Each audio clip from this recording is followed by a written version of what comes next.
الحمدللہ ہم اس 10 روزہ دعوتی اور اصلاحی کانفرنس کے جو ہے 9ویں نشست جو ہے 9th سیشن میں جمع ہوئے، اور انشاءاللہ عزیز جس طرح سے آپ کے سامنے اعلان کیا گیا تھا کہ میں آپ کے سامنے جو ہے بیماری اور اسلام اس عنوان کے تحت کچھ باتیں رکھنے کی کوشش کروں گا۔ یہ عنوان بہرحال اس کی کیا غرض ہے، کیوں اس کی ضرورت محسوس ہوئی، یہ بات بالکل مشہور اور معروف ہے، یہ بات ہم سب جانتے ہیں کہ جب بھی ہم دیکھتے ہیں سماج میں بیماریاں ایک ایسی چیز ہے جس سے کوئی انسان ایکسیپشنل اور مستثنا نہیں ہے۔ کوئی انسان یہ نہیں کہہ سکتا کہ جو ہے وہ بیمار نہیں ہوتا، اسے بیماری نہیں ہوئی، وہ کبھی بیمار نہ ہوا، یا اگر نہ ہوا ہے تو مستقبل میں آنے والے فیوچر میں وہ جو ہے بیمار نہیں ہوگا۔ تو بیماریاں ایسی چیز ہے جو انسان سے ایسی لگی ہے کہ جیسی زندگی ہے ویسی بیماریاں ہیں۔ انسان پیدا ہوا تو بیماریاں، پیدا ہوا تو انفیکشنز، پیدا ہوا تو فلاں مسائل، پیدا ہوا تو فلاں، اور بیماریاں مطلب انسانی سماج، انسانی زندگی سے بالکل بہت گہرائی سے لگی ہوئی، اس سے مستثنا، اس سے ایکسیپشنل، اس سے بچ کر کسی کو چارہ انسان کو ہی نہیں کہ بیمار نہ ہو۔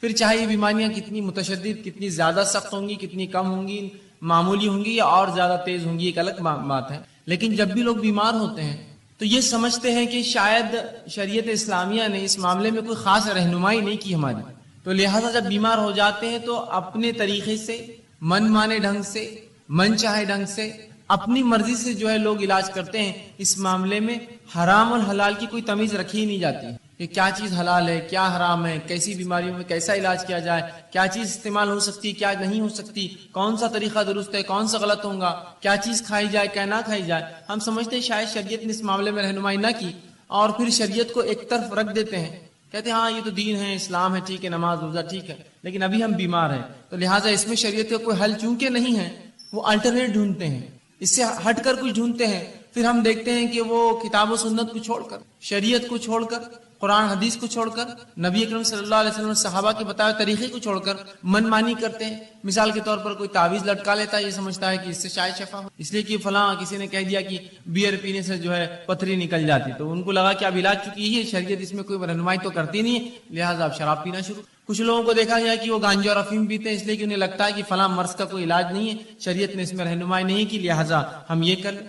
اور پتہ نہیں کیا کیا لوگ اس میں کرتے ہیں، بنا حلال اور حرام کی تمیز رکھے، بنا جانے کی یہ چیز جو استعمال کی جا رہی ہے، شریعت نے اس کو سینکشن کیا نہیں کیا، حلال جانا نہیں جانا، اس کو حرام تو نہیں قرار دیا۔ اور اس معاملے میں جب کوئی کہتا بھائی حرام ہے حلال، تو کہتے دیکھو ہم بیمار ہیں، ہماری تکلیف ہم کو معلوم ہے، آپ ذرا خاموش بیٹھ جائے تو اچھا ہے، اس معاملے میں ہمیں کرنے دیجیے جو ہم کر رہے ہیں، اگر مجھے اس سے سکون ملتا ہے تو میں اسی کو اختیار کرتا ہوں۔ جیسا بہت سے لوگوں کو مرغی کا مسئلہ ہوتا ہے تو دن بھر گانے سنتے رہتے ہیں، کار میں بیٹھے گانا لگا دیا، موبائل ہینڈ سیٹ میں گانا لگا دیا، گھر کے اندر گانا لگا دیا، اس لیے کہ ان کو لگتا ہے سکون اس کے بغیر حاصل نہیں ہوگا، جبکہ شریعت نے واضح طور سے بتایا کہ حرام چیزوں سے علاج نہیں ہو سکتا۔ تو ہم یہ سمجھتے ہیں جب بیمار ہو جاتے ہیں کہ شاید اب شریعت میں ایسی کوئی رہنمائی نہیں، لہٰذا منمانی کی جائے، اب جو چاہے کرو، جیسے چاہے علاج کرو، حرام حلال کی کوئی تمیز نہیں، چاہے میوزک کا اس میں استعمال ہو، چاہے ناچنا گانا اس میں پڑے، چاہے شراب پینا پڑے یا کوئی اور کام کرنا پڑے، سب کرو، اس لیے کہ اس معاملے میں ہم جو ہے لاوارث جیسے یا بنا سرپرستی کے چھوڑ دیے گئے،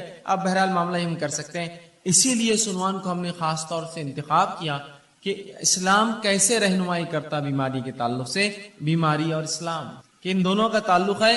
نبی اکرم صلی اللہ علیہ وسلم جو ہے ساری انسانیت کے لیے آئے تھے، اور آپ نے تمام ان شعبوں کے اوپر جو ہے رہنمائی کی، مسلمانوں کی اور انسانوں کی، جو شعبے انسانوں کو جو ہے جو باتیں ان کے جو ہے درپیش آتی ہے، یہ کیسے ہو سکتا ہے جو شریعت اتنی باریک باریک باتوں کو بیان کرے، وہ اتنا بڑا ایک شعبہ انسانی زندگی کا بیماری اس کو چھوڑ دے اور ہماری رہنمائی نہ کرے، بلکہ شریعت نے رہنمائی کی، بہت زبردست رہنمائی کی، بہت گہرائی سے رہنمائی کی، بہت اچھے ڈھنگ سے رہنمائی کی۔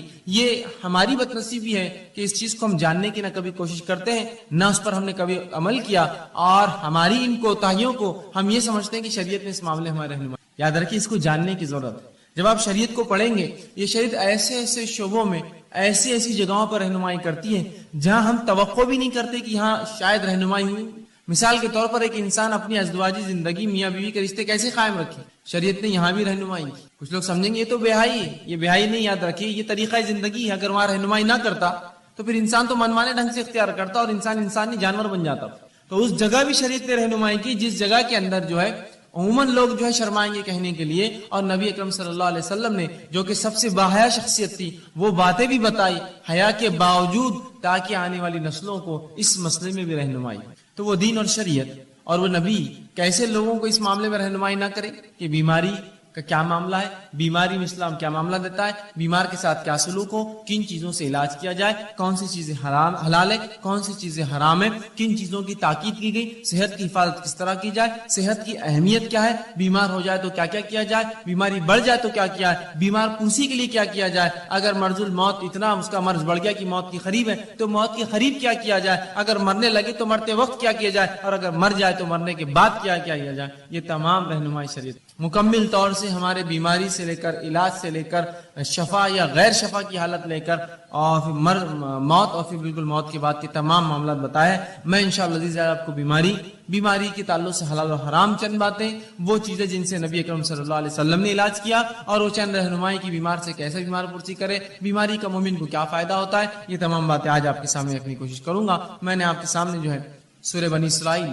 سورہ نمبر 17 اس کی آیت نمبر 82 تلاوت کی۔ اللہ فرماتا ہے وَنُنَزِّلُ مِنَ الْقُرْآنِ مَا هُوَ شِفَاءٌ وَرَحْمَةٌ لِلْمُؤْمِنِينَ، کہ ہم نے جو قرآن کو نازل کیا اس کے اندر جو ہے مومنوں کے لیے شفا اور رحمت ہے، وَلَا يَزِيدُ الظَّالِمِينَ إِلَّا خَسَارًا، اور ظالموں کو اس کے میں خسارے کے علاوہ، ظالموں کو اس سے نقصان کے علاوہ کچھ نہیں ملتا۔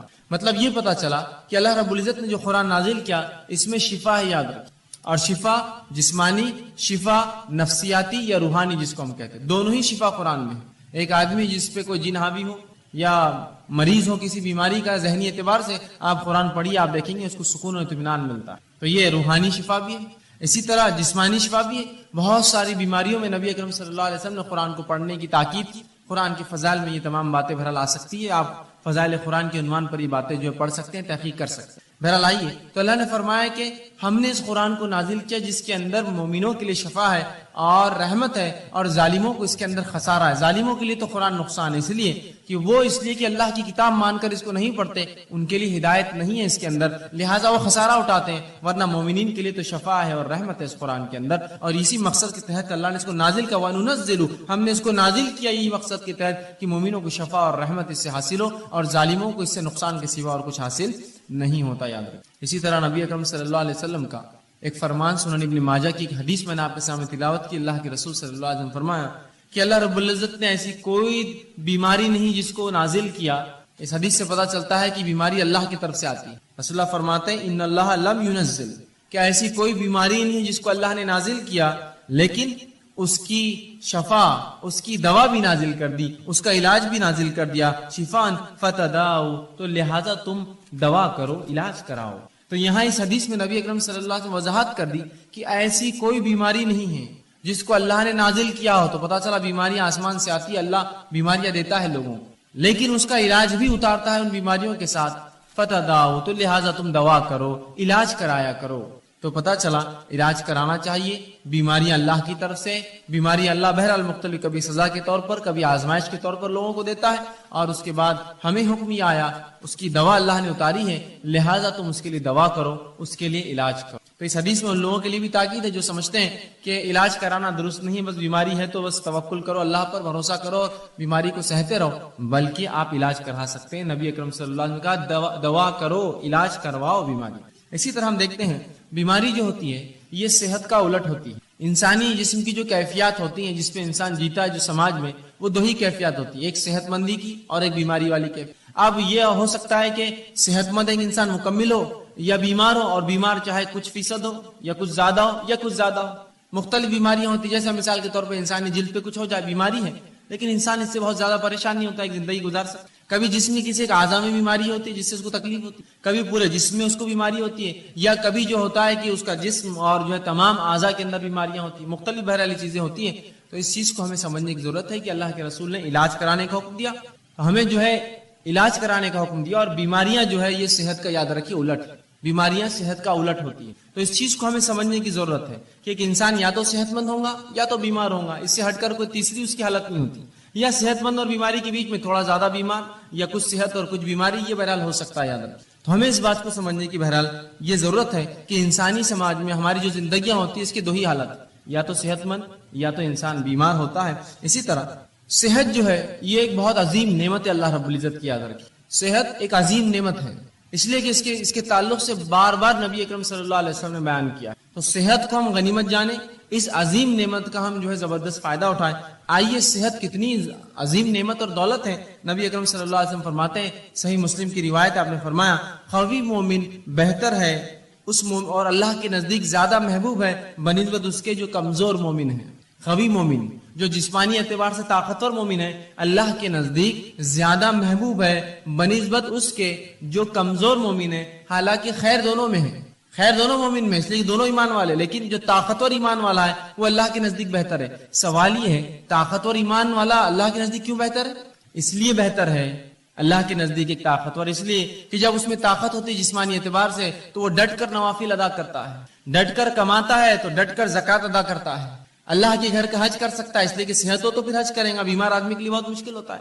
اللہ کے گھر کے طواف اور عمرے کر سکتا ہے، اور بہت سارے فائدے یاد رکھیے ایسا شخص جو اٹھا سکتا ہے. تو لہٰذا اس لیے فرمایا ایک قوی مومن اللہ کے نزدیک زیادہ محبوب ہے بنسبت کمزور مومن کے. حالانکہ خیر دونوں میں ہے، اچھائی دونوں میں ہے، برے کوئی بھی نہیں ہے، لیکن طاقتور مومن، صحت مند مومن کو فوقیت حاصل ہے کمزور مومن پہ، یاد رکھیے. اسی طرح صحت کی اہمیت بتاتے ہوئے نبی اکرم صلی اللہ علیہ وسلم فرماتے ہیں، جامع ترمذی کی روایت ہے، اس حدیث کو اگر ہم سمجھ لیں تو انشاءاللہ بڑا فائدہ اٹھا سکتے ہیں اپنی صحت کا. آپ صلی اللہ علیہ وسلم فرماتے ہیں اور کہتے ہیں، اللہ کی دو نعمتیں ایسی ہیں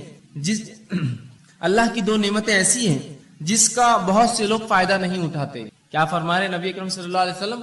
اللہ کی ایسی بہت ساری نعمتیں ہیں جن کا مومن فائدہ نہیں اٹھاتے. مطلب پتہ ہی چلا کہ اس کا فائدہ اٹھاؤ، اگر الگ انداز میں بلایا تو مانا ہی فائدہ اٹھاؤ. تو اللہ کی بالخصوص دو نعمتیں ایسی ہیں جس کا ہم لوگ فائدہ کم اٹھاتے، نہیں اٹھاتے. اور فرمایا، پہلا صحت.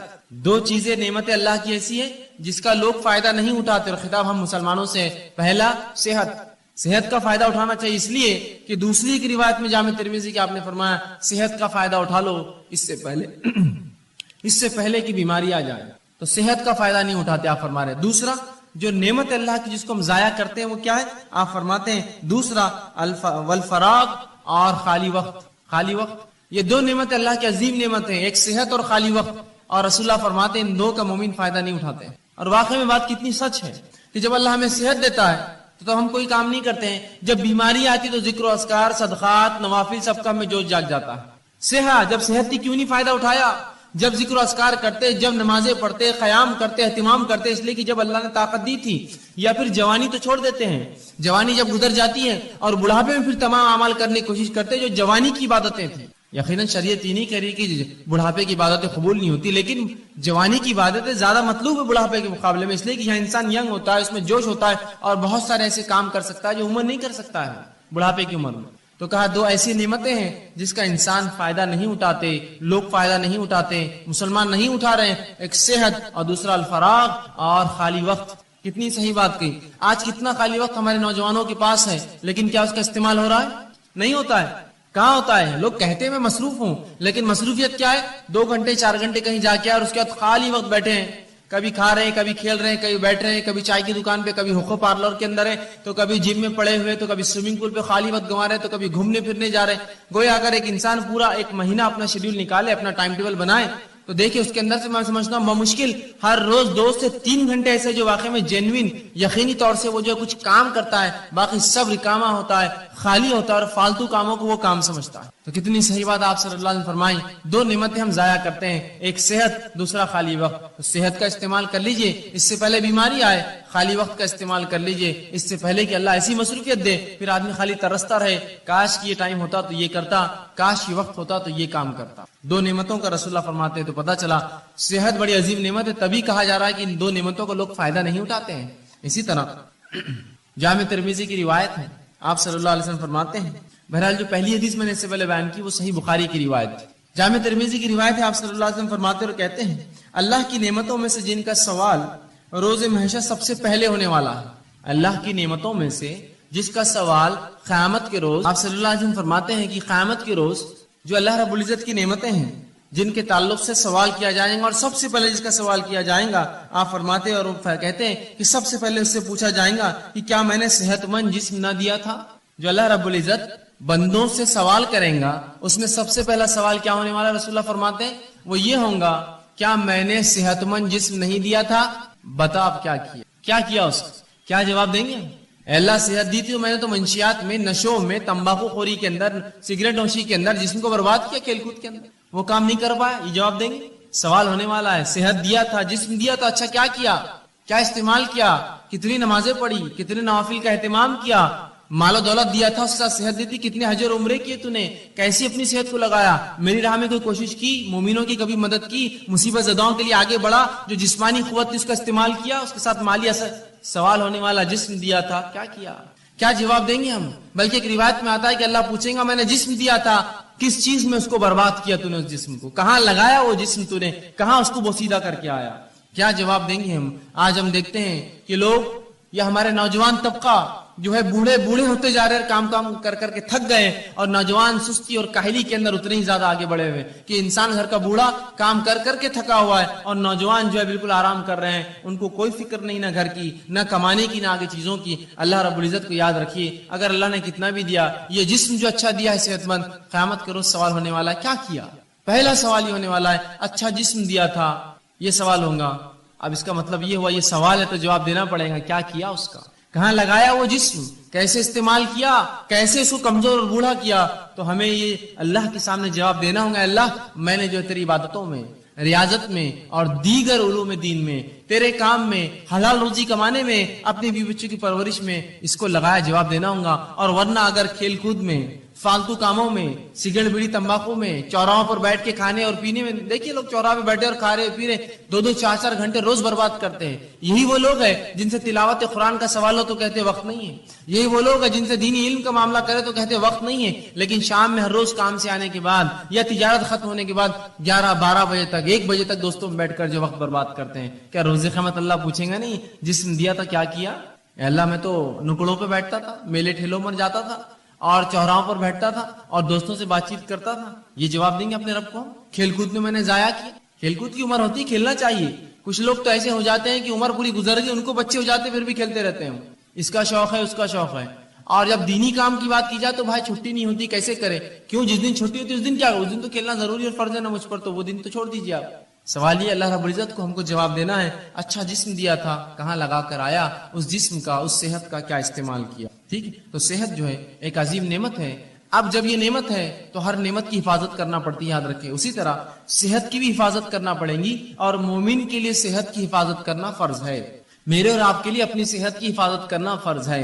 گویا ہر وہ چیز جو صحت کے خلاف جاتی ہے اس کو ہم استعمال نہیں کر سکتے. اور یہ بات کتنی درست ہے کہ ایک انسان اگر آپ میرے گھر آئے اور میرے گھر آ کر تشریف رکھے اور میں آپ کو جو ہے رکابی کے اندر بسکٹس لا کر دوں اور کہوں کہ یہ بسکٹ کھانے سے ہو سکتا ہے آپ مر جائے، یا یہ چائے میری پی لیجیے، ہو سکتا ہے یہ چائے پی کر آپ کو کینسر ہو جائے، اور آپ کو لا کر کھانا کھلاؤں، اچھا کھانا، بریانی، نان خلی، اور کہوں یہ کھانا کھانے کے بعد ہو سکتا ہے آپ جو ہے کچھ دن کے بعد جو ہے گلے کے کینسر سے، یا جو ہے منہ کے کینسر سے، یا دانتوں کے کینسر سے، یا جسم کے سڑنے سے آپ مر سکتے ہیں، یہ نوش فرمائی، تو کیا وہ چیز آپ کھائیں گے؟ اس لیے کہ آپ کہیں گے صحت کی حفاظت فرض ہے. لیکن یہ جاننے کے باوجود کہ صحت کی حفاظت فرض ہے، ایسے کتنے لوگ ہیں کہ وہ پڑیاں اور تمباکو اور سگریٹ پیتے ہیں جس پہ کھلا لکھا ہوا ہوتا ہے cigarette smoking is injurious to health, it may cause cancer, اور پوری تفصیلات آج کل کمپلسری وارننگ جو آتی ہیں، بلکہ ایسی وارننگ جو اگر کوئی تمباکو کمپنی نہ لکھے تو اس پر فائن ہوتا ہے. معلوم، اس پر فائن ہوتا ہے. اس لیے کہ یہ ثابت ہے. ایک دنیا کی مشہور اور معروف کمپنی مالبورو نے ایک مرتبہ یہ کیا کہ وہ اپنی سگریٹ کی ڈبی پر لکھتا نہیں تھا اشتہار، اور اس نے کئی زمانے تک فروخت کی. ایک خاتون کو اس سے کینسر ہوا، وہ پیتی تھی اس لیے کہ اس پہ لکھا نہیں تھا، اس کو لگا یہ سیف ہے کینسر سے، اس نے اس کو پیا، اس کو کچھ سالوں کے اندر کینسر ہوا. اس نے اس پہ جو ہے اس کمپنی پہ جو ایک کیس جو ہے ڈال دیا، کہا کہ یہ کمپنی لکھا کیوں نہیں جب اس میں اتنی خطرناک چیزیں تھیں جس سے میں بیمار ہو سکتی ہوں. کمپنی کو بہرحال اس سے کمپلائن کرنا پڑا، وہ کیس جیتی اور اس کو $32 بلین اس نے جو ہے اس کمپنی کو پے کرنا پڑے، اسے ایک اکیلی خاتون کو $32 بلین کا کیس ٹھوکا تھا، اور اس کو ملا پورا پیسہ.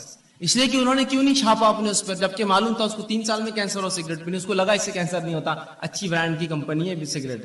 یہاں لکھی ہوئی چیزیں ہیں کہ صحت کے خلاف ہے، کینسر ہو سکتا ہے، مر سکتے ہو، ٹیوبروکلوسس ٹی بی ہو سکتا ہے، تمہیں کچھ بھی ہو سکتا ہے، لیکن اس کے باوجود بھی دیکھیے دھڑلے سے ہم پیے جا رہے ہیں. صحت ایک نعمت ہے، اس کی حفاظت مجھ پر آپ پر فرض ہے.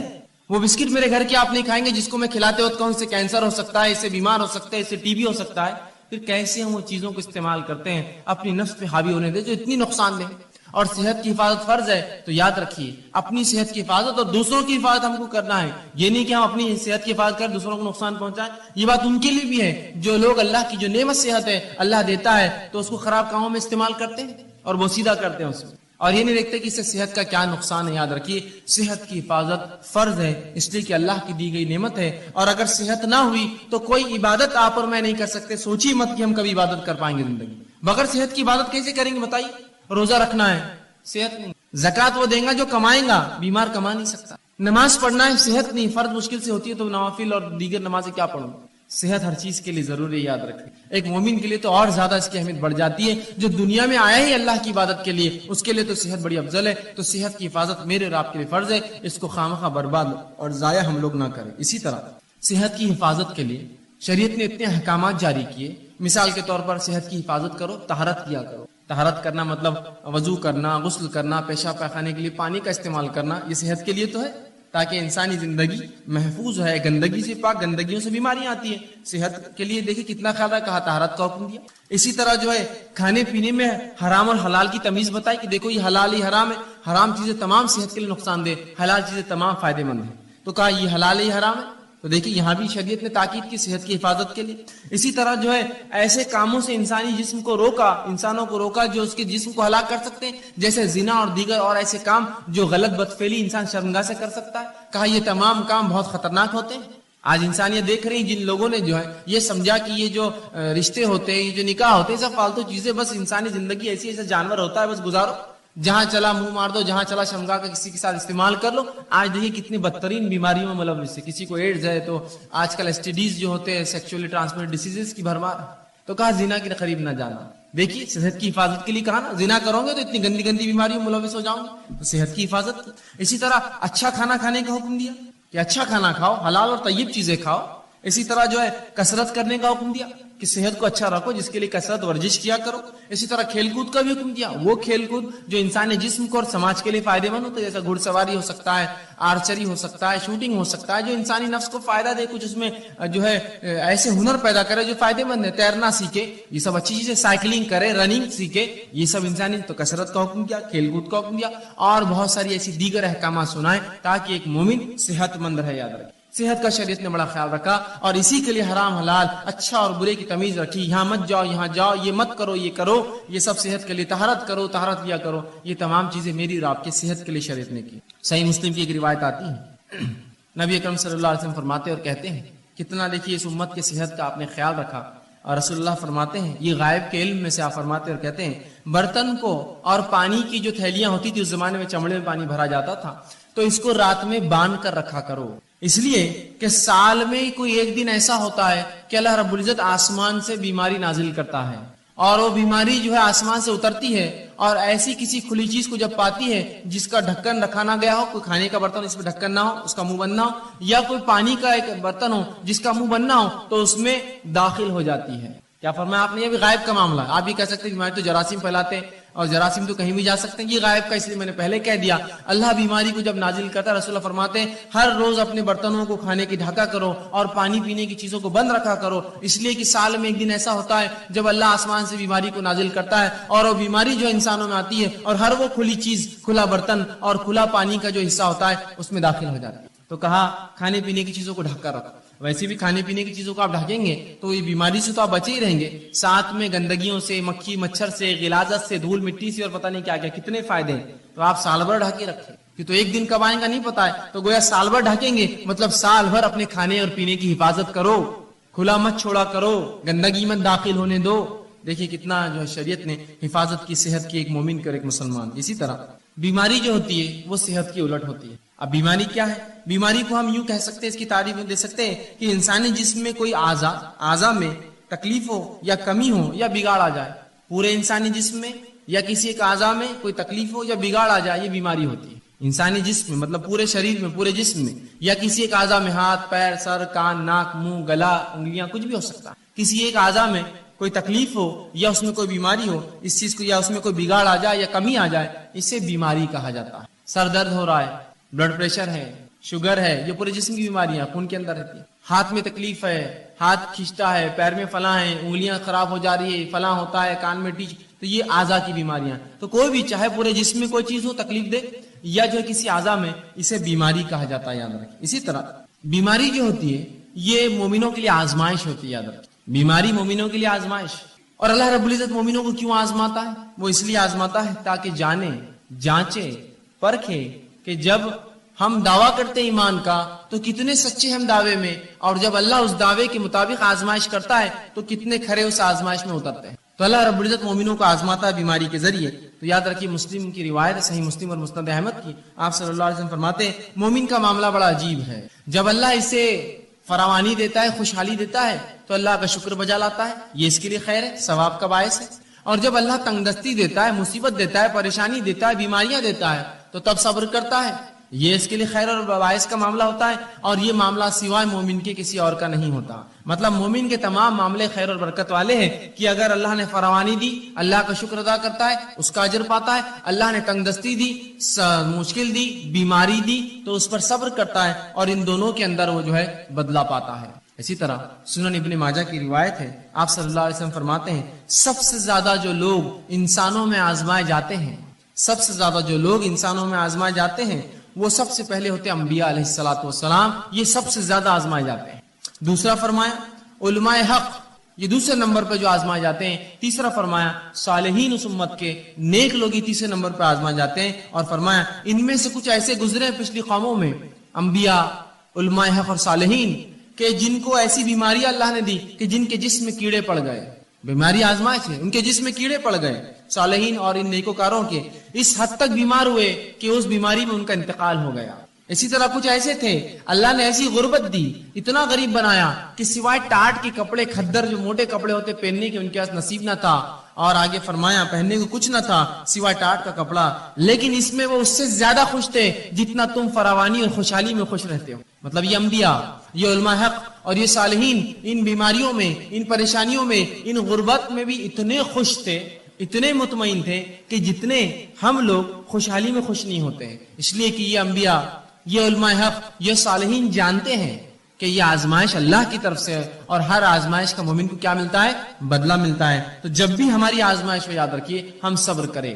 اور اللہ رب العزت کسی بھی انسان کو اس کے طاقت سے زیادہ نہیں آزماتا. اللہ سبحانہ تعالیٰ سورہ بقرہ سورہ نمبر 2 آیت نمبر 286 میں فرماتا اور کہتا ہے لا یکلف اللہ نفسا الا وسعها. اللہ کسی نفس کو اس کے طاقت سے زیادہ نہیں آزماتا. یاد رکھیے مجھے اور آپ کو ہماری طاقت سے زیادہ نہیں جو ہے آزماتا ہے، بلکہ جتنی طاقت ہے اتنی ہی آزمائش آتی ہے. تو اگر بیماری دی تو یہ طاقت تھی تب دی، مصیبت دی طاقت تھی تب دی، کسی نعمت کو دے کر چھین لیا یہ طاقت تھی تبھی چھینا. اللہ کسی کو اس کے جو ہے برداشت سے زیادہ نہیں آزماتا. اور اللہ کا معاملہ تو ہر بار یہ ہوتا ہے. سورہ بقرہ سورہ نمبر 2 آیت 175 میں فرمایا اور کہا یرید اللہ بکم اليسر ولا یرید بکم العسر، کہ اللہ رب العزت تو تمہارے ساتھ آسانیاں کرنا چاہتا ہے، وہ تمہیں مشکلات میں نہیں ڈالنا چاہتا. تو یہ بیماریاں میرے اور آپ کے لیے آزمائش ہے. اب جب بھی کوئی بیمار ہو تو ہم صبر کریں، اس لیے کہ صبر کرنے والوں کے تعلق سے سورہ بقرہ سورہ نمبر 2 آیت 156 میں کہا فبشر الصابرین، کہ صبر کرنے والوں کو بشارت دو.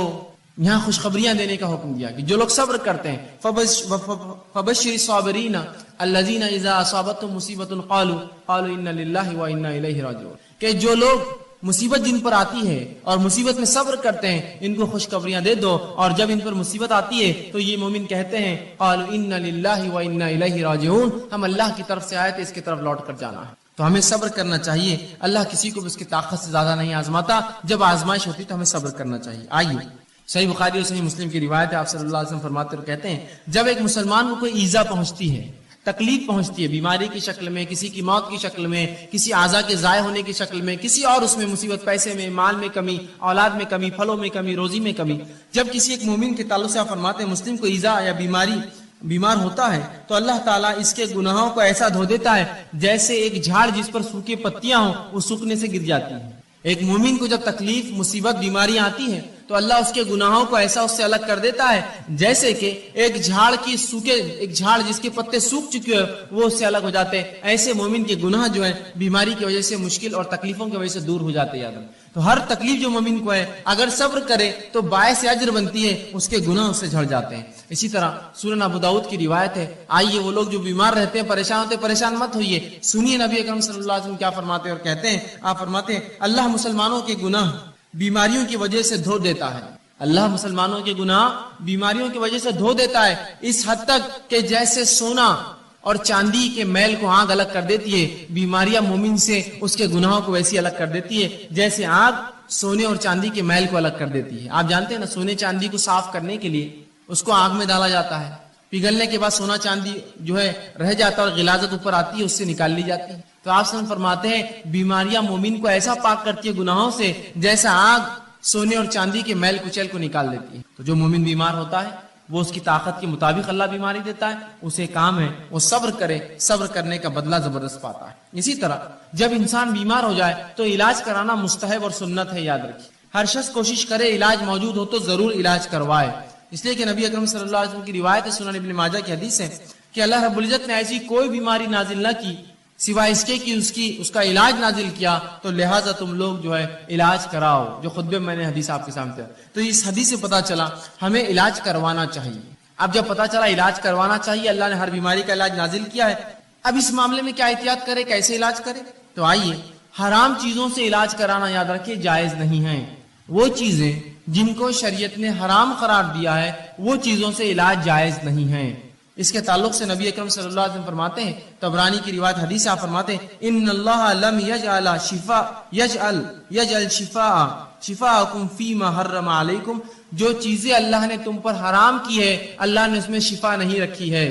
سمجھ گیا بات کو؟ حرام اشیاء کے اندر اللہ نے شفا رکھی ہی نہیں ہے، اس میں کبھی فائدہ ہو ہی نہیں سکتا۔ گو تھوڑے وقت کے لیے ایسا لگتا ہو کہ فائدہ ہے لیکن وہ شفا کبھی نہیں دے سکتا، اس لیے کہ رسول اللہ نے فرما دیا جن چیزوں کو اللہ نے تم پر حرام قرار دیا ہے اس میں کسی قسم کی شفا نہیں رکھی ہے۔ تو لہٰذا وہ اشیاء جو حرام ہیں، نشے کی چیزیں ہو سکتی ہے، دیگر اور چیزیں ہو سکتی ہے جو شریعت نے حرام قرار دی، ان کو کر کے ہم یہ نہ سمجھیں کہ اس سے فائدہ ہو سکتا ہے، اس سے شفا مل سکتی ہے، پھر چاہے بیماری جو ہے وہ نفسیاتی ہو یا جسمانی ہو۔ یاد رکھیں حرام چیزیں کر کے شفا حاصل نہیں کی جا سکتی، رسول اللہ نے اس کی وضاحت کر دی۔ تو جب بھی اب مجھے اور آپ کو اگر ہم بیمار ہو جائے علاج کروانا ہے تو حلال چیزوں سے علاج کروانا پڑے گا، حرام چیزوں میں اللہ رب العزت نے شفا نہیں رکھی۔ اسی طرح اب کوئی شخص بیمار ہو جائے تو بیمار ہونے کے بعد یاد رکھیے قرآن و احادیث سے جو دم ثابت ہے، جو پڑھ کر پھونکنا چاہیے، دوا کے ساتھ یہ بھی کرنا چاہیے۔ جہاں حرام دواؤں کا استعمال یا حرام اشیاء کا استعمال دواؤں میں درست نہیں ہے،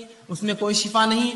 اسی طرح یہ بات یاد رکھیے کہ انسان کبھی کبھار بیمار ہوتا ہے، بیماری ایسی ہوتی ہے کہ اس کو جو ہے جہاں دعا کی ضرورت ہے وہاں دوا اور دعا دونوں کی ضرورت ہوتی ہے۔ یاد رکھیں آج بہت سارے لوگ اس کی گواہی دیں گے، ایسے بہت ساری تھراپیز نکلی ہے جن تھراپیز میں یہ ہوتا ہے کہ صرف مریض کی آنکھ پر ہاتھ پھیرا جاتا ہے، صرف ہاتھ پھیرا جاتا ہے اور اس سے اس کو فائدہ ہوتا ہے، صرف ہاتھ پھیرتے ہیں، آپ جائیے ان کے پاس خالی ہاتھ پھیرتے ہیں، جبکہ نبی اکرم صلی اللہ علیہ وسلم نے اپنی زندگی میں تمام کام کر کے بتا دی۔ آپ لوگوں کے پاس جاتے، ان پر دعا پڑھ کر دم کرتے اور سہلاتے ان کو، وہ اعضاء کے اوپر ہاتھ رکھتے جہاں بیمار ہے۔ تو آج بہت سی تھراپیز ایسی بہرحال ڈیولپ ہو رہی ہے، دھیرے دھیرے الٹرنیٹ میڈیسنز آئیں گے مارکیٹ میں جس میں یہ ہے کہ صرف سہلایا جائے تو اس سے فائدہ ہو رہا ہے لوگوں کو، ٹھیک ہے؟ تو لوگ یہ سوچتے ہیں کہ یہ خالی دم کرنے سے پھونکنے سے کیا فائدہ ہوگا، بہت سارے فائدے ہوتے ہیں، اللہ کے کلام کا اثر ہوتا ہے، نبی اکرم صلی اللہ علیہ وسلم کو جو باتیں اللہ نے بتائی ان کلام میں اثر ہوتا ہے۔ تو اب اگر کوئی بیمار ہو جائے تو حرام چیزوں سے علاج نہ کرے۔ دوسرا، انسان اپنے نفس سے دم بھی کرے، سب سے پہلے اللہ سے پناہ طلب کرے اور پھر دنیاوی دوا کی طرف جائے۔ ہم سے جو کوتاہی ہوتی وہ یہ ہے، ہم جو ہی بیمار ہوتے سب سے پہلے ہم کہتے ہیں کہ ڈاکٹر، بس ڈاکٹر کا نام لے کے بھاگ گئے اور سمجھتے کہ اب ڈاکٹر صاحب نے جو دیا اس سے شفا تو ہونا ہی ہے۔ سب سے پہلے یہ کہے اللہ تو نے مجھے بیماری دی، مجھے صبر دے، اس بیماری کا اجر دے، اور اپنے نفس کو دم کرے، جو دعائیں بتائے گی وہ کرے اور ساتھ میں دوا بھی کریے آپ۔ تو ہم دوا کا طریقہ کیا اپناتے ہیں؟ پہلے فوراً بھاگتے ڈاکٹر کے پاس، یہ سمجھتے ہیں مکمل 100% شفا اللہ نے اس کے ہاتھ میں رکھی ہے اور لہٰذا آپ جب یہ دوا دیں گا تو میں جو ہے مشفی شفا یاب ہو جاؤں گا، مجھے اس سے صحت مل جائیں گی۔ یاد رکھیے غلط، ہمیں سب سے پہلے اللہ پر توکل بھروسہ کر کے، اللہ سے دعا کر کے، وہ تمام باتیں جو نبی اکرم صلی اللہ علیہ وسلم نے قرآن میں بتائی اس کا استعمال کر کے ساتھ میں علاج کروانا ہے۔ یاد رکھیں خالی علاج پر آپ بھروسہ کریں گے تو اللہ رب العزت کبھی شفا نہیں دیں گا۔ اور جو آج ہماری کوتاہی ہوتی ہے، علاج جب ہم بیمار ہوتے ہیں سب سے پہلے سوچتے ہیں دواخانے گئے تو اچھے ہو جائیں گے، بلکہ کچھ لوگ تو نفسیاتی مریض ہوتے ہیں، خالی دواخانے کا چکر بھی مار کے آؤ تو بالکل ریلیکس ہو جاتے ہو، بہت اچھا لگ رہا بولتے ہیں۔ اور کبھی کبھار تو خالی گولیاں آپ دے دیجیے ان کو بھی میٹھی اور کھٹی کھانے کے لیے، بولتے ہیں بہت فائدہ ہو گیا، اتنا فائدہ ہوا کہ اسی کو انتہا نہیں، صرف جو نفسیاتی تھی۔ اگر آپ خالی نفسیاتی سوچ کر اتنا فائدہ محسوس کر سکتے ہیں تو سوالی جب اللہ پر بھروسہ رکھ کر وہ دعاؤں کو آپ دم کریں گے کتنا اللہ فائدہ دیں گا۔ آدھی بیماری کا مسئلہ تو وہیں حل ہو جاتا ہے۔ تو کوشش کرے کہ اپنے نفس پہ دم کرے۔ آئیے وہ تمام باتیں جو نبی اکرم صلی اللہ علیہ وسلم نے بتائی دم کے تعلق سے، مختصر کچھ روایتیں آپ کے سامنے رکھتا ہوں۔ نبی اکرم صلی اللہ علیہ وسلم فرماتے اور کہتے ہیں دم کے تعلق سے لا باسا بالرقا ما لکم یکن فیہ شرک، کہ ایسے دم کرنے میں، ایسی چیز پڑھ کر دم کرنے پھونکنے میں کوئی حرج نہیں جس کے اندر شرک نہ ہو. اور خود نبی اکرم صلی اللہ علیہ وسلم جو بیمار ہوئے اور مرض الموت آپ کا جو تھا، آپ نے عائشہ رضی اللہ عنہا سے کہا کہ مجھے پڑھ کر دم کرو، اور مائی عائشہ رضی اللہ عنہا آپ صلی اللہ علیہ وسلم پر جو ہے سورہ فلق اور سورہ ناس پڑھ کر معوذتین پڑھ کر دم کرتی گئی، اور دم کرنے کے بعد اپنے ہاتھوں سے نبی اکرم صلی اللہ علیہ وسلم کو سہلاتی گئی، ہاتھ پھیرتی گئی. تو پتہ چلا دیکھیے رسول اللہ بیمار تھے، آپ نے دوا بھی کی، ساتھ میں دم بھی کرنے لگوایا. یہ ہمارے لیے بھی ہے، ہم بیمار ہو جائے تو دم کروائے. معوذتین خود پڑھی، خود نہ پڑھ سکے گھر والوں کو تاکید کرے کہ پڑھ کر مجھ پر دم کرو. تو کہا ایسے دم میں کوئی حرج نہیں جس میں شرک نہ پایا جاتا ہو، تو لہٰذا ہم اپنے آپ کو دم کروائے، وہ الفاظ اس میں شرک نہ ہو. اور قرآن حدیث میں اتنی بہترین دعائیں آ چکی ہیں، میں سمجھتا ہوں دوسرے رقیہ یا رقیہ کی ضرورت ہی نہیں ہمیں دم کرنے کی. وہ آپ پڑھ کے دم کیجئے، دیکھیے اس سے کتنے فائدے ہوتے ہیں. اسی طرح لوگ جب بیمار ہوتے ہیں اور بیماری اگر دور نہ ہو تو سب سے پہلے جہاں بھاگا جاتا ہے، جو خیال جاتا ہے وہ کیا ہے؟ مثال کے طور پر ایک انسان کو بیماری ہے، اب بیماری ختم نہ ہو رہی ہے، اللہ کی لمبی آزمائش ہے، تو سب سے پہلے دھیان کیا جاتا ہے؟ دیکھو اب اسلام میں اس کا علاج نہیں ہے، اور دواؤں میں اس کا علاج نہیں، اور جھاڑوں کے پاس اور پہاڑوں پر اور پتھروں پر اور جھرنوں پر پتہ نہیں کہاں کہاں جاتے ہیں اور مختلف قسم کے شرک کرتے اور سمجھتے ہو اس میں شفا ہے. یہ بات کی گواہی سب دیں گے، سب کے شریعت نے یہاں بھی رہنمائی کی، کہا بیماری اللہ کی طرف سے صبر کرو، اس کا بدلہ طلب کرو، اور حلال چیزوں سے علاج کرو، اور جو دم ہے کتاب و سنت ثابت وہ دم کرو، لیکن حرام کام نہ کرو. تو سب سے پہلا کام جو کرتے ہیں ہم لوگ تعویذات، تعویذ کی طرف سب سے پہلے متوجہ ہوتا ہے. یہ تعویذ یہاں باندھ لو تو ہاتھ کی بیماری دور، وہ تعویذ پیر پہ باندھ لو تو پیر کی بیماری دور، یہ تعویذ کمر پہ باندھ لو تو کمر کا مسئلہ حل ہو گیا، یہ تعویذ کو سر پہ باندھو تو یہ مسئلہ ہو گیا، یہ کڑا پہننے سے بیماری دور رہتی، فلاں کڑا ہاتھ پہ باندھنے سے یہ، چاندی کا کڑا پیر میں ڈالے تو یہ ہوتا، کان میں ایک بالی ڈالے تو مرغی کا مرض دور ہو جاتا، فلاں کرے تو فلاں ہوتا، ناک ٹوچ دی تو فلاں ہوتا، اور ہما اقسام کی، وہاں کڑا لگا دی تو یہ ہوتا، یہاں چھلا ڈالے تو فلاں ہوتا، وہاں بلا اگر رکھے چاندی کا تو وہ مسئلہ ہو جاتا، وہاں گھوڑے ہوتے نا، گھوڑے بنے ہوئے پتہ نہیں ہاتھی بنے ہوئے لے جا کر، اور جو بلے رکھتے ہیں چاندی کے، یہ ڈالنے سے فلاں ہوتا، وہاں خفل ڈالنے سے یہ ہوتا، وہاں تاگا باندھنے سے مسئلہ ہوتا، یہاں کوڑی اور سیپی رکھنے سے یہ مسئلہ ہو جاتا، وہ دھاگا کالا یوں باندھنے، یہ پیلا دھاگا، دانت نکلنے کے لیے بچوں کی آسانی ہو تو فلاں پتہ نہیں تعویذ پہنا دیا جاتا، ہاتھ میں فلاں رکھے تو نظر نہیں لگتی. یہ تمام فالتو باتیں، یہ خرافات ہے، یاد رکھیے تمام حرام چیزیں ہیں. نبی اکرم صلی اللہ علیہ وسلم نے جہاں پڑھ کر دم کرنے کا حکم دیا، وہیں تعویذ اور گنڈوں کی حرمت یاد رکھیے بیان کی کہ یہ تعویذات کچھ نہیں کر سکتے انسان کو. آئیے جو لوگ تعویذات پہنتے بیماری کے علاج کے لیے، سنیے نبی اکرم صلی اللہ علیہ وسلم کیا فرما رہے ہیں. آپ نے مسند احمد کی روایت فرمایا اور کہا من علق تمیمۃ فقد اشرک، جس نے کسی بیماری کے علاج کے لیے، کسی فتنے سے بچنے کے لیے، شیطانی وسوسوں سے بچنے کے لیے، کسی آفت کو ٹالنے کے لیے، کسی اچھائی کو لانے کے لیے تعویذ لٹکا لیا، من علق تمیمۃ فقد اشرک، اس نے شرک کیا. اندازہ لگا رہے آپ شرک کس کو کہتے ہیں؟ اللہ کے ساتھ اس تعویذ کو شریک کیا. ابھی تعویذ کی شکل تاگے ہو سکتے ہیں، دھاگے ہو سکتے ہیں، کڑے ہو سکتے ہیں، مالے ہو سکتے ہیں، سیپی ہو سکتے ہیں، کوڑیاں ہو سکتے ہیں، اور پتہ نہیں کیا کیا، انسانی کھوپڑی کی ہڈیاں ہو سکتی ہے، جانوروں کی جو جلدیں ہو سکتی ہے، الو ہو سکتا ہے، کوا ہو سکتا ہے، تیتر بٹیر، کچھ بھی پتہ نہیں. لوگ کہتے ہیں یہ کرنے سے بہت فائدہ ہوتا ہے، فلاں کرو، الو کو کاٹ کے ذبح کرو تو یہ ہوتا ہے، بڑواغل کو فلاں کرو تو یہ ہوتا ہے، فلاں چیز کی تمام حرام چیزیں. یا کوڑی لگا دی تو یہ ہوتا، سیپی ٹھوکے تو یہ ہوتا، مالے سے ہوتا، کنکر سے ہوتا، موتی سے ہوتا، سیپی سے ہوتا، یہ تمام حرام. جس نے اس عقیدے سے کوئی ایسی چیز لٹکا لی کہ اس سے برائیاں دور ہوتی ہے، بلائیں دور ہوتی ہے، آفتیں دور ہوتی ہے، اچھائی آتی ہے، بیماریاں جاتی ہے، تو کہا من علق تمیمۃ فقد اشرک، اس نے شرک کیا، وہ اللہ کے ساتھ اس نے اس تعویذ کو شریک کر دیا. اب بہت سے لوگ بولتے تاگا تو ہے، کیا ہوتا ہے یہ تاگا؟ اگر ہاتھ پر رہ گیا اور مر گئے تو آخرت میں اللہ رب العزت رب نہ ہوا، آخر میں اللہ کہیں گا اس تاگے سے ہی مانگ لے جو مانگنا ہے، میرا بندہ تو کہاں تھا، تو نے تو اس پہ اعتقاد رکھا، کیا برا حال ہوگا. آئیے سنیے نبی اکرم صلی اللہ علیہ وسلم آگے کیا فرماتے. مسند احمد کی یہ بھی روایت آپ فرماتے من علق تمیمۃ فلا اتم اللہ لہ ومن علق ودعۃ فلا ود اللہ لہ. سنیے اللہ کے رسول فرماتے ہیں جو تعویذ گلے میں لٹکا دے اللہ اس کی کبھی مراد پوری نہ کرے. رسول اللہ بدوا دے رہے ہیں اس کو، جو تعویذ گلے میں لٹکا لے اللہ اس کی مراد کبھی پوری نہ کرے. اور جو کوڑیاں اور سیپیاں، نبی اکرم صلی اللہ علیہ وسلم کے زمانے میں لوگ جانوروں کی چیزوں کی حفاظت کے لیے کوڑی اور سیپی لٹکاتے، مطلب تعویذ لٹکاتے بیماری نہ آنے کے لیے، کوڑیاں اور سیپی لٹکاتے کہ برائی نہ آئے، خیر کو لانے والا. تو کہا جو کوڑی اور سیپی لٹکا لے، آپ فرماتے ہیں جو لٹکا لے اللہ رب العزت اسے کبھی آرام نہ دے. جو تعویذ لٹکا لے اللہ رب العزت آپ فرما رہے ہیں کہ اس کو جو ہے کبھی جو ہے اللہ کے رسول فرماتے ہیں کہ اس کی مراد پوری نہ کرے اللہ، جس نیت سے ٹانگ کبھی نہ کرے، اور جو سیپی لٹکا لے، کوڑیاں اس زمانے میں لوگ لگاتے تھے تاکہ اس سے خیر آئے، فرمایا اللہ اس کو کبھی آرام نہ دے۔ اسی طرح آپ صلی اللہ علیہ وسلم نے مسند احمد کی روایت ہے، ایک شخص کو دیکھا جس کے ہاتھ میں ایک ڈنڈ پر ایک کڑا تھا۔ بہت سے لوگ کہتے ہیں نا چاندی کے کڑے، چھلے، پتہ نہیں مالے، گلے میں دھاگے، تاگے، سن لیجئے وہ لوگ غور سے سنیے۔ نبی اکرم صلی اللہ علیہ وسلم ایک شخص کو دیکھا کہ ہاتھ میں اس کے کڑا تھا ڈنڈ پر۔ آپ صلی اللہ علیہ وسلم نے کہا افسوس، یہ کیا ہے، کیا باندھ رکھا تو نے ہاتھ پر؟ یہ تو شخص نے کہا اللہ کے رسول یہ میں نے اس لیے پہنا ہے کہ اس سے ایک جلد کی بیماری نہیں ہوتی ہے، اسکن کا ایک ڈیزیز نہیں ہوتا ہے، اس وجہ سے میں نے کڑا پہنا ہے۔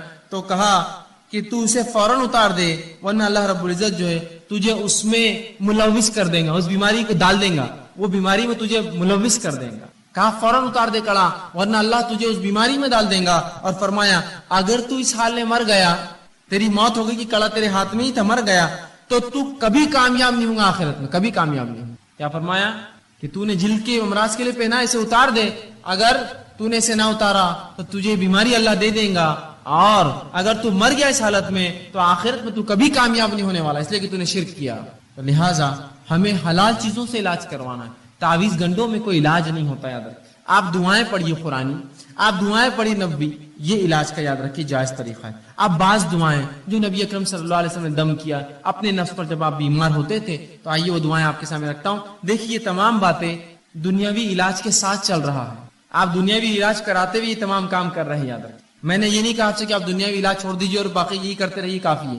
آپ دواخانے بھی جائیے، لیکن پہلے یہ ہوگا اور ساتھ میں پھر علاج کرواتے رہیے اور پھر صبر کرتے رہیے، اللہ سے دعا کرتے رہیے۔ تو علاج کے ساتھ یہ سب چل رہا ہے، اس لیے کہ یہ دونوں ملیں گے تو شفا ہے، یاد رکھیے۔ آئیے آپ صلی اللہ علیہ وسلم نے جو بعض دعائیں کی شفا کے لیے، اس آپ کے سامنے رکھتا ہوں، بس مختصر رکھوں گا۔ صحیح بخاری کی روایت ہے، آپ صلی اللہ علیہ وسلم جب کسی مریض کے پاس جاتے تو اس کے جسم پر ہاتھ رکھتے اور یہ دعا پڑھتے اس کی شفا کے لیے۔ دعا یوں اللہم رب الناس اذهب الباس اشفی انت شافی، کہ اے اللہ انسانوں کو پالنے والے، انسانوں کے رب، اس سے تکلیف دور فرما، اس سے تکلیف دور فرما، اشفی انت شافی، اس کو شفا دے، تو شفا دینے والا ہے، لا شفا الا شفاؤ، تیرے علاوہ کوئی اور شفا دینے والا نہیں ہے، شفاء لا یغادر سقما، ایسی شفا دے کہ جو بیماری کو بالکل نہ چھوڑے۔ یہ دعا کرتے اس بیمار کے لیے، جب آپ جاتے اس کو پڑھتے اور یہ دعا کرتے کہ مریض پر ہاتھ رکھ کر یہ دعا کرتے اللہم رب الناس اذهب الباس، اے اللہ جو انسانوں کا رب ہے اس سے اس کی بیماری کو دور کر۔ اور یقیناً جو آپ فرماتے آگے اشفی انت شافی، تو شفا دینے والا، تیرے شفا دینا کوئی نہیں ہے، لا شفاؤ کا الا شفاؤ، تیرے علاوہ کوئی شفا نہیں دیتا، شفاء لا یغادر سقما، ایسی شفا دے اس کو کہ اس کی بیماری کو بالکل نہ چھوڑو۔ تو ہم بھی جب مریض کے پاس جائے، کوئی گھر میں مریض ہو جائے، یہ دعا اس کے جسم پر ہاتھ رکھ کے پڑھی، دیکھے شفا ملیں گی، ساتھ میں علاج بھی بہرحال کراتے رہے۔ اسی طرح صحیح مسلم کی روایت ہے، ایک شخص نے آپ صلی اللہ علیہ وسلم کے سامنے درد کی شکایت کی، کہا اللہ کے رسول مجھے تکلیف ہو رہی ہے، کسی ایک اعضاء میں درد کی شکایت کی۔ نبی اکرم صلی اللہ علیہ وسلم جب یہ سنا، اس کی درد کی شکایت سنی، تو آپ نے فرمایا کہ تو اپنے اس اعضاء پر جہاں تکلیف ہے اپنا سیدھا ہاتھ رکھ اور 3 بار بسم اللہ پڑھ۔ پیٹ دکھ رہا ہے، پیر دکھ رہا ہے، اچانک سر میں درد شروع ہوا، پتہ نہیں لوگ کیا کیا کرواتے ہیں، سنت سے یہ ہے کہ ہاتھ رکھو اور 3 مرتبہ آپ نے فرمایا بسم اللہ پڑھ، اور اس کے بعد آپ نے فرمایا اور کہا کہ 7 مرتبہ پھر یہ پڑھ، 3 بار ہاتھ رکھ کے کہے بسم اللہ بسم اللہ بسم اللہ کے نام سے، اور اس کے بعد 7 مرتبہ یہ پڑھ، اور آپ نے فرمایا اعوذ بعزت اللہ وقدرتہ، کہ میں اللہ کی بڑائی اور اس کی قدرت کی پناہ لیتا ہوں، من شر ما اجد وحاذر، اس چیز سے جو میں محسوس کر رہا ہوں یا جس کا مجھے اندیشہ ہو رہا ہے۔ تو 3 بار پہلے بسم اللہ کہے اور 7 مرتبہ یہ دعا پڑھے، تو رسول اللہ فرماتے ہیں اللہ رب العزت اس کو جو ہے شفا دیتا ہے۔ اسی طرح صحیح مسلم کی روایت ہے، آپ صلی اللہ علیہ وسلم فرماتے ہیں کہ آپ صلی اللہ علیہ وسلم ایک مرتبہ بیمار ہو گئے، جبرائیل علیہ السلام آئے اور نبی اکرم صلی اللہ علیہ وسلم پہ رقیہ کیا، دم کیا ایک دعا پڑھ کر۔ جبرائیل علیہ السلام نے کیا دعا پڑھی تھی؟ حدیث میں لفظ آتے ہیں، آپ صلی اللہ علیہ وسلم نے صحابہ کو سنا، کہا بسم اللہ ارقیک، کہ میں اللہ کے حکم سے تجھ پہ جو ہے دم کرتا ہوں۔ جبرائیل علیہ السلام آئے اور رسول اللہ پر یہ دعا پڑھ کر دم کی، بسم اللہ ارقیک، کہ اللہ کے نام سے میں تجھے دم کرتا ہوں، من کل دائن یوزیک، ہر اس بیماری سے جو تجھے نقصان دہ ہے، من شر کل نفس، اور ہر نفس کے شر سے اللہ تجھے محفوظ رکھے، وعین حاسد، اور ہر نظر لگانے والے کی نظر بس سے تیری حفاظت کرے، اللہ یشفیک، اللہ تیری جو ہے تجھے شفا دے، بسم اللہ یرقیک، میں اللہ کے حکم سے تجھ کو جو ہے دم کرتا ہوں۔ یہ دعا جبرائیل علیہ السلام نے نبی اکرم صلی اللہ علیہ وسلم پر دم کی۔ اسی طرح معوذتین آپ پڑھ سکتے ہیں، اسی طرح سورہ جو ہے فاتحہ پڑھ کر ہم دم کر سکتے ہیں. یہ تمام کے بڑے فضائل آتے ہیں، یاد رکھیں. ہم نے یہ تمام چیزیں بہرحال آج چھوڑ دی ہیں. اور ایسی تمام وہ دعائیں جو قرآن سے اور سنت نبوی سے ثابت ہے آپ پڑھ سکتے ہیں. میں نے تو 2-4 نمونے کے طور پہ رکھی. یہ اگر پڑھ کر ہم کریں گے تو آپ دیکھیے جہاں دوا سے بھی علاج کا کچھ حصہ ہو رہا ہے، وہیں یہ دعائیں بہت حد تک نفسیاتی طور سے ہمیں جو مرض سے دور کر دیں گی، یا کم از کم بیماری ختم نہ بھی ہو تو ہم ایک مضبوط ایک مومن بنے رہیں گے. ہم آہو بکا نہیں کریں گے، تقدیر کو کوسیں گے نہیں، اللہ کو برا بھلا نہیں کہیں گے، اللہ سے بدگمانی نہیں کریں گے. ہم ہی بیمار ہونا تھا کہ اللہ ہمارا ہی گھر ملا تھا کیا، معیش ملا تھا کیا. کم از کم یہ تسلی رہیں گی انسان کو، نفسیاتی وہ مضبوط اور قوی رہے گا، چاہے جسمانی اعتبار سے کتنا لاغر اور بیمار ہو چکا. تو یہ دعائیں بڑی اہمیت رکھتی ہیں. اسی طرح بعض ایسی چیزیں جن سے نبی اکرم صلی اللہ علیہ وسلم نے خود علاج کیا ہو، وہ آپ کے سامنے کچھ رکھتا ہوں واقعات اور کچھ چیزیں جن سے خود نبی اکرم صلی اللہ علیہ وسلم نے علاج کیا ہو. لیکن ایک بات اس سے پہلے میں بتا دوں کہ جو باتیں حدیث میں آتی ہے کہ آپ صلی اللہ علیہ وسلم نے ان سے علاج کیا ہے، آج بہت سی مرتبہ یہ ہوتا ہے کہ ہم کہتے ہیں ان سے تو جیسا طب نبوی کتابیں ہوتی ہیں آپ پڑھتے ہیں اور علاج کرنے کی کوشش کرتے ہیں، فائدہ محسوس نہیں ہوتا ہے. وہ اس لیے کہ طب کا معاملہ ایسا ہے کہ اس پہ تجربات اور تجزیات کی ضرورت ہے. نبی اکرم